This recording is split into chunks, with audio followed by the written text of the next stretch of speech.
Assalamualaikum warahmatullahi wabarakatuh. Selamat datang di praktikum kimia analisis kuantitatif. Jadi praktikum ini diganti dengan praktikum online karena ada beberapa hal yang tidak memungkinkan.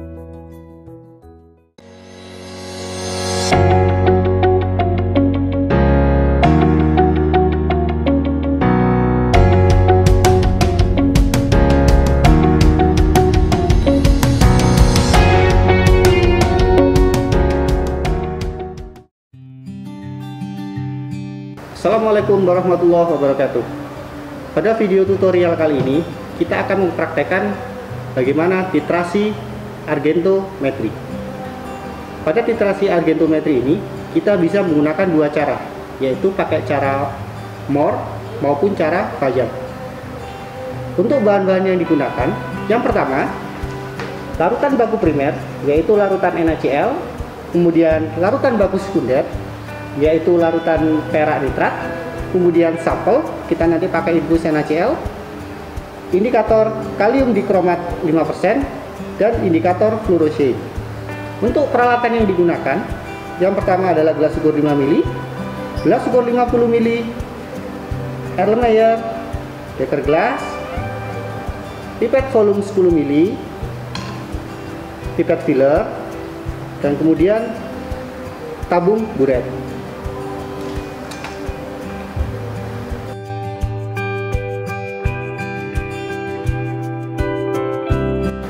Untuk yang pertama, kita akan mempraktekkan titrasi argentometri dengan menggunakan cara Mohr.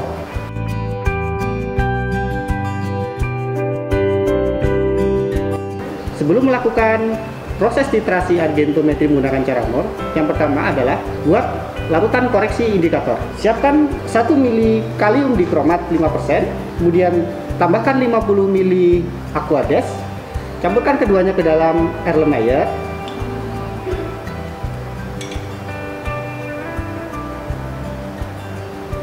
Kocok-kocok sampai mungkin.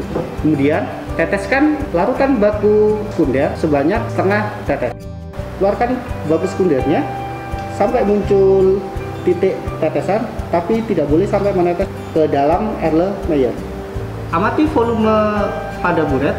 Volume yang harus keluar tidak boleh lebih dari 0,05 ml. Kemudian tuangkan Aquades pada kapiler buret. Kemudian aduk sampai homogen. Inilah koreksi indikator kalium dikromat 5%.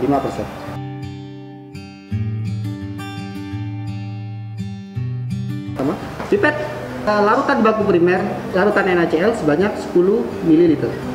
Kemudian masukkan ke dalam Erlenmeyer. Kemudian tambahkan Aquades sebanyak 40 ml. Kemudian tambahkan larutan kalium dikromat sebanyak 1 ml. Aduk sedikit sampai homogen. Kemudian masukkan dalam kantong plastik atau wadah berwarna hitam atau gelap. Kemudian lakukan proses titrasi dengan menggunakan larutan baku sekunder yang sudah disiapkan sebelumnya ke dalam buret.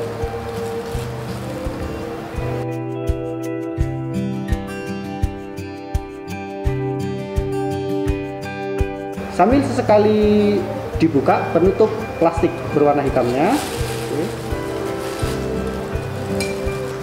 Oke, lakukan titrasi sampai timbul warna kecoklatan dan muncul endapan berwarna pink atau kecoklatan di dasar Erlenmeyer.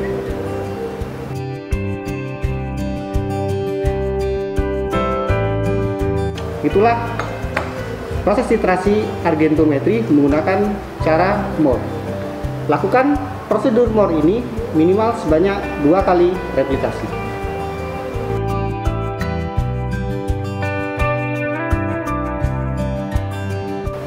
Selanjutnya, kita akan menggunakan cara Fajr. Pertama, kita pipet baku primer sebanyak 10 ml. Kemudian masukkan ke dalam Erlenmeyer. Kemudian tambahkan 40 ml Aquades. Kemudian tambahkan indikator fluorescent sebanyak 3-5 tetes.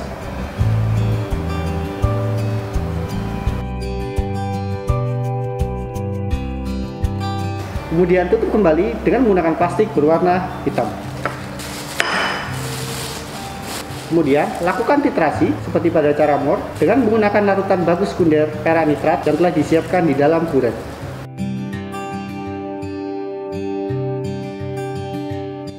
Lakukan titrasi sampai muncul endapan berwarna pink.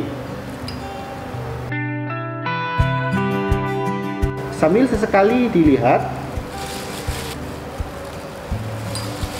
sampai terbentuk suspensi berwarna pink yang bila didiamkan lama akan mengendap sampai terbentuk endapan berwarna merah muda seperti pada contoh ini.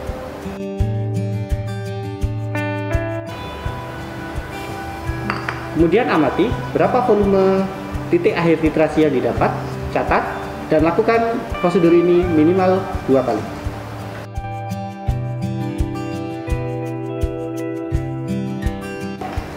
Selanjutnya, pada preparasi sampel praktikum titrasi argentometri, kita akan menggunakan larutan sampel infus yang mengandung NaCl. Kemudian kita preparasi, kita pipet dengan berbagai macam ukuran, yaitu pipet 10 mili, 15 mili, 20 mili, atau 25 mili, yang kemudian akan kita larutkan atau kita encerkan ke dalam labu 50 ml. Kemudian kita preparasi dengan menggunakan baik cara MOR maupun cara Vaillant seperti pada preparasi pada penetapan baku sekunder dengan menggunakan baku primer. Terima kasih. Itulah praktikum titrasi argentometri dengan menggunakan cara MOR maupun cara Vaillant. Semoga dapat bermanfaat. Wassalamualaikum warahmatullahi wabarakatuh.